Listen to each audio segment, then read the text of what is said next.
আচার টাচার বানাতে আমার বেশ ভালোই লাগে। তো হ্যালো গাইজ, আসসালামু আলাইকুম। আমি শানু। আজকে তোমাদেরকে দেখাবো কিভাবে আমি জলপাইয়ের আচারটা বানিয়েছি। তো এই যে প্রথমে আমি 1 কেজি জলপাই নিয়েছি, তার মধ্যে হলুদ আর লবণ দিয়ে একটু জাল করতে বসিয়েছি, যাতে হচ্ছে জলপাইয়ের কষটা বের হয়ে যায়। বেশি সেদ্ধ করলে কিন্তু আবার জলপাইয়ের যে টক ভাব সেটাই বের হয়ে যাবে। তো তারপরে এই যে এখানে একটা মশলা বানিয়ে নিতে হবে, সেটা হচ্ছে আদা রসুন আর কালো সরিষার একটা পেস্ট। তো তারপরে দেখো আমার জলপাইটাও মোটামুটি 10% সেদ্ধ হয়ে গেছে।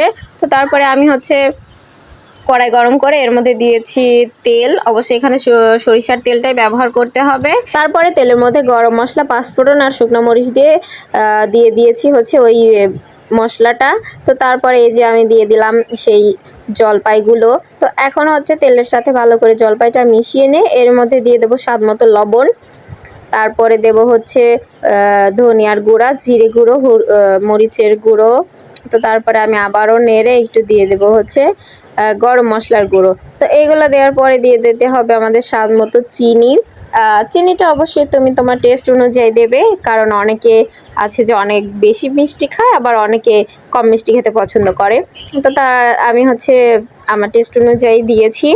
এখন আমি অপেক্ষা করব চিনিটা গলে যাওয়ার জন্য। আর চিনি গলে যে পানিটা বের হবে সেই পানিতেই কিন্তু আমাদের জলপাইটাও সেদ্ধ হয়ে যাবে।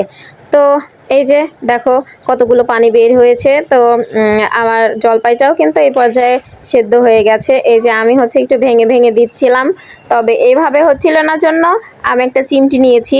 তো এই দেখো এইরকম করে চেপে চেপে দিলেই জলপাইগুলো ভেঙে যাচ্ছিল। তবে এই কাজটা করতে গিয়ে আমার চোখের মধ্যে জলপাই ছুটে আসে, তারপর আমার হাতও কেটে যায়। মানে তোমরা একটু সাবধানে কাজটা করবা।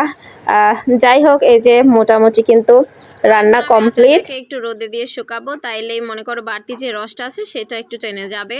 আর আমি একটু টেস্ট করে দেখেছিলাম, আসলেই খুব সুন্দর হয়েছে। তো তোমরা এইভাবে একটু বানিয়ে দেখতে পারো।